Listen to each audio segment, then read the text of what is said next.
नमस्कार मित्रों, काफी दिनों बाद हमारी क्लास आ रही है। टेंस हमने चर्चा कर ली थी, टेंस के बारे में हमने पढ़ लिया था। जब हमने टेंस पढ़ा था तब हमने कुछ बीच में मैंने कुछ बेसिक चीजें आपको बताई थी। जैसे ये वाला स्ट्रक्चर हो, मैंने पहले बताया था। क्यों बताया था? उस टाइम आपको लगा होगा टेंस में ये नहीं काम आता है सर, क्यों बता रहे हैं, जबकि आज आपको पता चलेगा ये मैंने क्यों बताया था। तो आज हम नेक्स्ट टॉपिक के रूप में शुरू कर रहे हैं एक्टिव पैसिव। सर आप बोलोगे कि सर एक्टिव पैसिव होता क्या है? तो सीधे सीधे शब्दों में कहा जाए तो एक्टिव पैसिव यही है कि बात तो वही है और उसको एक दूसरे वे में कहना, दूसरे उस बात को दूसरे तरीके से इंडिकेट करना ही एक्टिव को पैसिव में बदलना कहते हैं। जैसे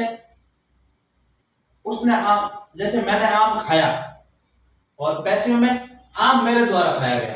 इसमें आपको क्या फर्क नजर आ रहा है कि जो आम आपका ऑब्जेक्ट था, अब आप आम है वो आपका सब्जेक्ट बन गया।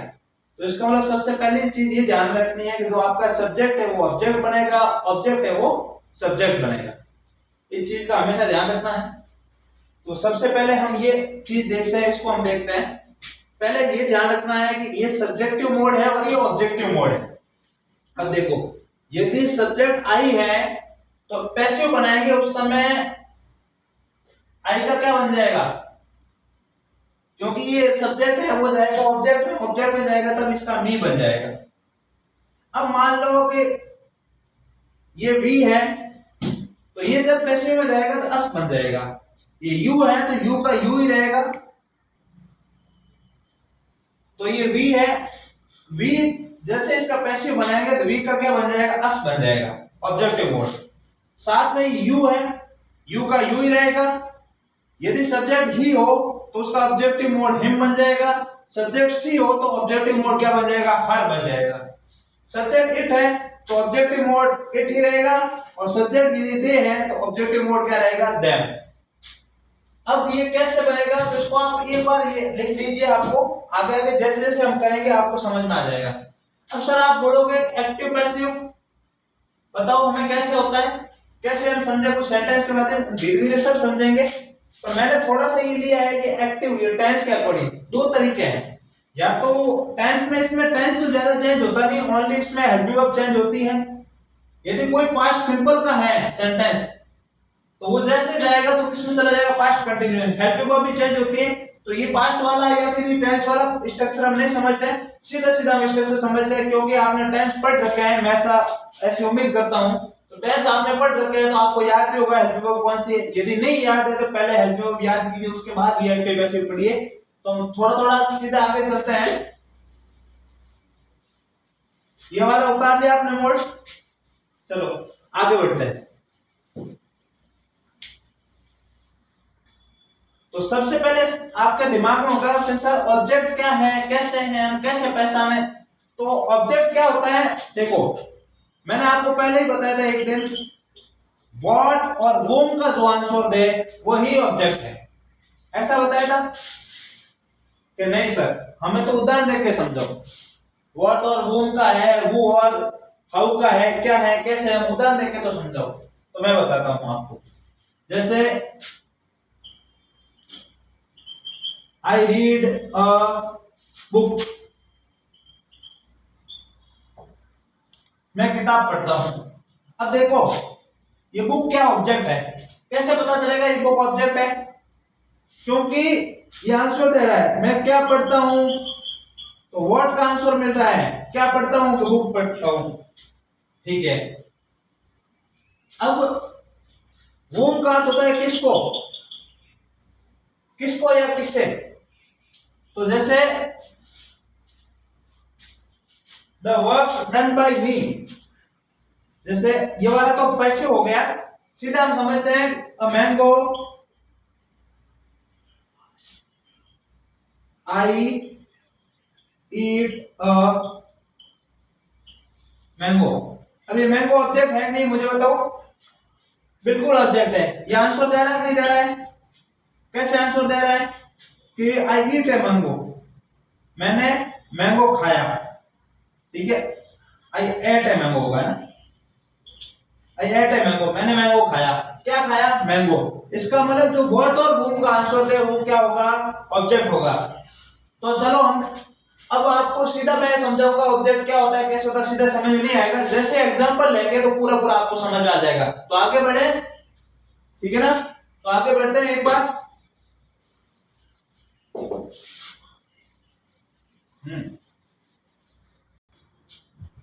तो हम थोड़ा सा समझते हैं इस स्ट्रक्चर के माध्यम से कैसे होता है। तो पहली बात, तो जब एक्टिव को पैसिव बनाते हैं तो एक तो थर्ड फॉर्म का ध्यान रखना, क्योंकि थर्ड फॉर्म ही आएगी। एक्टिव में से कौन सी फॉर्म हो, पैसिव में जब बनाते हैं थर्ड फॉर्म ही आएगी। अब यदि वो ऑब्जेक्ट में रीड का भी हो सकता है, खाने का हो सकता है, पीने का हो सकता है, सोने का हो सकता है, कोई भी फॉर्म हो आप, तो हमेशा थर्ड फॉर्म आएगी। और टेंस कौन सा चेंज होगा, वो टेंस के बारे में हम पढ़ेंगे, क्योंकि इसमें ओनली हैप्पी वर्ब चेंज होती है, वर्ब तो चेंज होती नहीं, क्योंकि वर्ब तो यही आती है थर्ड फॉर्म। साथ में हमेशा ऑब्जेक्ट से पहले क्या लगेगा, बाई लगेगा। कैसे, मैं बताता हूं। सबसे पहले हम प्रेजेंट सिंपल को समझते हैं। यदि प्रेजेंट सिंपल का कोई सेंटेंस है, प्रेजेंट सिंपल टेंस का कोई सेंटेंस है, जैसे आई ईट मैंगो, मैं आम खाता हूं, आई ईट मैंगो, तो इसका पैसिव कैसे बनेगा। मैंने क्या बोला, ये ऑब्जेक्ट है, क्या खाता हूं, ये ऑब्जेक्ट है नहीं है, ऑब्जेक्ट है, तो ऑब्जेक्ट का ऑब्जेक्ट आगे आ जाएगा मैंगो, ये लो ऑब्जेक्ट सब्जेक्ट बन गया। उसके बाद ये टेंस कौन सा है, प्रेजेंट सिंपल। प्रेजेंट कंटीन्यूअस की हेल्पिंग वर्ब कौन सी आती है, इज एम आर आती है कि नहीं आती है, तो इसका मतलब ये आ गई इज हेल्पिंग वर्ब। और मैंने बोला फॉर्म तो कौन सी आएगी, थर्ड फॉर्म ही आएगी, तो ईट की थर्ड फॉर्म होती है इटन। और उसके बाद जो आई था उसका क्या बन गया, मी, ये ऑब्जेक्ट बन गया, और उससे पहले बाई लग गया, तो mango is eaten by me. समझ में आया, कोई बात नहीं है। नेक्स्ट सेंटेंस समझो। चलो, ये प्रेजेंट कंटीन्यूअस का है, प्रेजेंट कंटीन्यूअस टेंस का क्या है, सेंटेंस है, आई एम ईटिंग मैंगो, मैं आम खा रहा हूं। अब इसका टेंस चेंज होगा, सर आप बोलोगे ये तो प्रेजेंट सिंपल था इसलिए प्रेजेंट कंटीन्यूअस चला गया, तो ये वाला भी आगे जाएगा, नहीं, इसकी हेल्पिंग वर्ब जो है वही रहेगी, उसी टेंस की रहेगी, साथ में बीइंग जुड़ जाएगा, बाकी वो थर्ड फॉर्म के साथ बाई और उसके बाद ऑब्जेक्ट। तो देखो मैंगो ये ऑब्जेक्ट था, ऑब्जेक्ट सब्जेक्ट बन गया, उसके बाद एम है, अब आई के साथ एम आता है, तो मैंगो एक वचन है, हमने टेंस में पढ़ा था, उसके साथ क्या आएगी, इज, तो मैंगो इज, और उसके बाद क्या आएगी, बीइंग, उसके बाद इटन, थर्ड फॉर्म आ गई, और उसके बाद बाय और me. Mango is being eaten by me, मैं आम खा रहा हूं, आम मेरे द्वारा खाया जा रहा है। सेम का सेम सेंटेंस है, सेम के सेम टेंस में। उसके अलावा तीसरा सेंटेंस समझते हैं, देखो ये प्रेजेंट परफेक्ट टेंस का है, जैसे आई हैव ईटन मैंगो, मैंने आम खा लिया, या मैं आम खा चुका हूं, तो क्या बनेगा, मैंगो, और ये वाला किसमें चला जाएगा, अगले टेंस में, किसमें, हैड बीन, किसकी हेल्प होती है, प्रेजेंट परफेक्ट या प्रेजेंट परफेक्ट कंटीन्यूअस टेंस की होती है, किसकी होती है, प्रेजेंट परफेक्ट कंटीन्यूअस टेंस की होती है, हैड बीन, तो मैंगो हैड बीन, वही third form eaten by me. समझ में आया, चलो नहीं आया तो अभी अगला सेंटेंस समझते हैं। मैंने एक सेंटेंस इसलिए लिया आपको समझ में आ जाए, ये है पास्ट सिंपल। अब देखो पास्ट सिंपल का क्या है, आई एट मैंगो, ये सेकंड फॉर्म है, एट ए टी आएगा, तो आई एट मैंगो, मैंने आम खाया, तो क्या बनेगा, mango was eaten by me. अब ये वाज कैसा है, देखो यहां देखो, ये प्रेजेंट सिंपल था तो प्रेजेंट कंटिन्यू गया, ये पास्ट सिंपल है, पास्ट कंटिन्यू जाएगा नहीं जाएगा, तो वाज जाएगा, mango was eaten by me. समझ आया, ये थर्ड फॉर्म बाय और मी। ठीक है, आगे बढ़ते हैं। पास्ट कंटिन्यूअस टेंस है, अब पास्ट कंटिन्यूअस टेंस है तो देखो आई वाज ईटिंग मैंगो, मैं आम खा रहा था, तो क्या बनेगा, ये ऑब्जेक्ट बन गया, जो सब्जेक्ट था, सॉरी जो ऑब्जेक्ट था वो क्या बन गया, सब्जेक्ट बन गया, तो मैंगो वाज, और मैंने क्या बोला, जब कंटिन्यूअस टेंस हो तो उसके वही एडवर्ब रहती है, साथ में क्या जुड़ जाती है, बीइंग जुड़ जाती है, तो mango was being, third form eaten by me. समझ में आया, चलो अगला सेंटेंस समझते हैं। प्रेजेंट परफेक्ट का है, क्या है, आई हैड ईटन मैंगो, मैं आम खा चुका था, इसकी होती हिंदी, तो क्या हुआ, ये जो ऑब्जेक्ट है वो क्या बन जाएगा, सब्जेक्ट, तो मैंगो हैड बीन, कौन सा टेंस चला गया, अगला टेंस, अगला टेंस क्या होगा, अगला टेंस होगा पास्ट परफेक्ट कंटीन्यूअस टेंस, तो mango had been eaten by me, समझ में आया? ये सारे सेंटेंस एक जैसे लिए, इसका मतलब क्या होगा आपको कहीं कहीं समझ में आया होगा कि फॉर्म तो कौन सी रहेगी, थर्ड, और ऑब्जेक्ट से पहले क्या लगेगा, बाय, और उसके बाद क्या लगेगा, ऑब्जेक्ट। बाय से ऑब्जेक्ट से पहले बाय लगेगा, बाय के बाद ऑब्जेक्ट लगेगा। इसका मतलब ये टेंस समझ में आया? यदि प्रेजेंट का है, प्रेजेंट सिंपल का है तो अगले टेंस में जाएगा, ठीक है। प्रेजेंट कंटीन्यूअस का है तो अगले टेंस में ना जाके वही हेल्पिंग वर्ब रहेगी, साथ में बीइंग जुड़ेगा। तो इसका मतलब सीधा सीधा है, यदि कोई सेंटेंस प्रेजेंट और पास्ट दोनों के प्रेजेंट सिंपल का है तो अगले वाले में चला जाएगा, और दोनों कंटीन्यूअस का है तो वही रहेगा टेंस और साथ में बीइंग जुड़ जाएगा। और यदि दोनों परफेक्ट है, प्रेजेंट परफेक्ट और पास्ट परफेक्ट है, तो क्या होगा, अगले वाले टेंस में चला जाएगा हैड बीन, और क्या बन जाएगी, ये वाली थोड़ी सी सुधार करना है ना, ये वाला हैड तो पास्ट की होती है, तो इसमें आप लगाओ मैंगो हैज, है ना, mango has been eaten by me, कोई दिक्कत नहीं। तो आपको एक चीज तो समझ में आ ही गई होगी टेंस वाली, तो इसको हम आगे बढ़कर देखेंगे क्या क्या चीज है, समझ में आया? तो ये बहुत आसान है। अब इसके बारे में हम आगे बढ़ते हैं, थोड़ा सा और एग्जांपल लेते हैं, तो हम कंटिन्यू थोड़ा सा आगे समझते हैं। अब आपके माइंड में आ रहा होगा सर आपने प्रेजेंट सिंपल का बताया, प्रेजेंट कंटीन्यूअस का बताया, प्रेजेंट परफेक्ट का बताया, प्रेजेंट परफेक्ट कंटीन्यूअस का क्यों नहीं बताया? तो हमेशा ध्यान रखना प्रेजेंट परफेक्ट कंटीन्यूअस का नहीं बनता है, साथ ही साथ पास्ट परफेक्ट कंटीन्यूअस का भी नहीं बनता है। फ्यूचर में मेनली फ्यूचर सिंपल का ही बनता है। हम एक और बनाते हैं फ्यूचर जो कंटीन्यूअस उसका नहीं बनता है, फ्यूचर परफेक्ट कंटीन्यूअस जो परफेक्ट का बनाते हैं तो उसका भी बनता नहीं है, मुख्य रूप से एक ही बनता है, हमने एक ही लिया। तो मेन रूप से 8 ही बनते हैं, जो 12 टेंस तो उसमें से 8 के एक पे पैसे बनते हैं, पर हमने 7 ही दिए क्योंकि मुख्य रूप से ये वाला ही फ्यूचर में एक है। तो इसका थोड़ा समझ ले, फ्यूचर सिंपल का क्या है, आई विल ईट मैंगो, मैं आम खाऊंगा, तो क्या बनेगा, वही मैंगो सब्जेक्ट बढ़ गया, मैंगो विल, और साथ में क्या लग जाएगा, be, mango will be eaten by me. अब आप बोलोगे सर बी क्यों लगा, तो आगे समझेंगे क्योंकि विल भी एक क्या है, मॉडल का भी कार्य करता है, इसलिए ये बी लगा है। तो देखो मॉडल होता है ना, मॉडल हमने पढ़े नहीं है पर आपको समझना है, मॉडल है, विल है, सेल है, गुड है, शुड है, मे है, माइट है, गुड है, कैन है, ये सारे के सारे क्या है, मॉडल है। तो मॉडल में कैसे बनेगा, आई मस्ट ईट मैंगो, मुझे मैंगो खाना ही चाहिए, तो क्या बनेगा, mango must be eaten by me, ये बाय ने लगाया ना, क्या बनेगा, बाय मी। तो mango must be eaten by me, mango मेरे द्वारा खाना ही चाहिए होगा, समझ गए? तो आगे हम बढ़ते हैं, थोड़ा सा इंपेरेटिव रहा हमारा वो समझ लेते हैं, उसके बाद आज हम एक्टिव पैसिव में मोटे रूप से हम इसको खत्म कर लेंगे। और ये चीज के यदि समझ में आ गए तो आपको पूरा का पूरा समझ में आ जाएगा।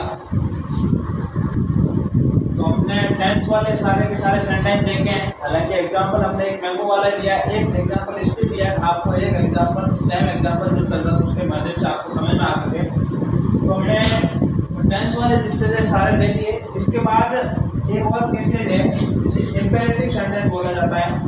इंपेरेटिव सेंटेंस है उसका एक्टिव पैसिव कैसे बनता है उसके बारे में हम थोड़ा सा पता करते हैं। अब इसमें भी सेंटेंस कैसे आएगा, इंपेरेटिव क्यों बोला जाता है, इसमें वर्ब के फर्स्ट फॉर्म के साथ सीधा ऑब्जेक्ट आएगा, ऐसा बनेगा जिसमें सब्जेक्ट नहीं होगा, सिर्फ वर्ब की फर्स्ट फॉर्म होती है, मतलब वर्ब होगा उसके बाद ऑब्जेक्ट होगा, ऐसे सेंटेंस होता है। जैसे open all window, open the all window, तो है ना, ओपन द ऑल विंडो या ओपन द विंडो। अब देखो ओपन खोलना वर्ब आ गई, साथ में क्या आ गया, ऑब्जेक्ट। तो इसको कैसे बनाएंगे, तो इसको बनाने का तरीका होता है ये तरीका होता है कि आप लेट लगाओ सबसे आगे, उसके बाद ऑब्जेक्ट लिखो। अभी नॉट वाला होता है जब कोई नेगेटिव सेंटेंस हो, ठीक है, नेगेटिव सेंटेंस हो नॉट आएगा, वरना ऑब्जेक्ट के बाद बी लगेगा और बी के बाद वर्ब की थर्ड फॉर्म लग जाएगी। दूसरा ये भी है कि इसमें आप ये बना दो सेंटेंस कि यू आर ऑर्डर्ड, जैसे ये देखो you are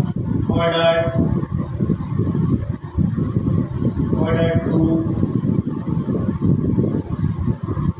you are suggested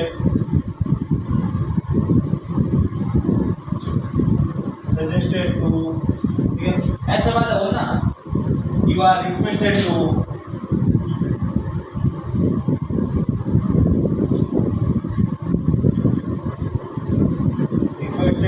आगे वाला सेंटेंस। अब देखो इसमें थर्ड फॉर्म तो आएगी, ये वाली सजेस्टेड, ऑर्डर, रिक्वेस्टेड, तो जो सेंटेंस है वो कॉपी हो जाएगा। कैसे? ओपन द ऑल विंडोज, तो क्या बनेगा? लेट से बनाओगे तो आपको थोड़ा सा क्या है कि ऐसा अजीबोगरीब लगेगा, पर देख लेते हैं।